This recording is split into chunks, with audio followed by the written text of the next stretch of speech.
ones we've got to show off today here are, of course, Abel and Crimson Viper, along with Rufus and El Fuerte. So El Fuerte is he's a Mexican wrestler, luchador, but he's also a chef. He's very zany, very sort of input intensive, because basically all of his mechanics begin with a run.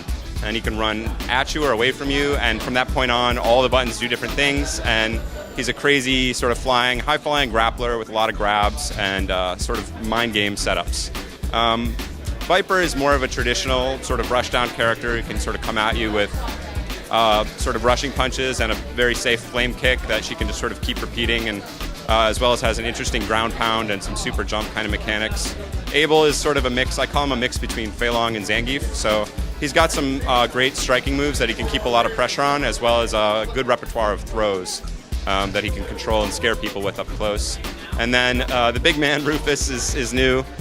He's very full of himself. But what's fun about Rufus is you think of him as sort of a big oaf, but he's actually one of the most dynamic and fast characters in the game, which gives him sort of, again, a comic kind of personality, but he's very fast. He has a dive kick, which is great for setting up. So if you remember Yun Yang from Street Fighter 3, actually plays pretty similarly to them, even though he's about 8 times their size. I think right now the bosses are some of the strongest characters in the whole game. Vega, the Claw, is one of the strongest characters for sure. He's got a lot of range. His off-the-wall moves are really effective and have some added juice. And Bison, the Dictator, is also really strong. He's got a teleport, which in addition to his regular game, which is already pretty strong, the teleport's very fast. You can combo it into things and really get out of a lot of tight spots and do a lot of interesting setups. So those are 2 of the best characters in the game for sure.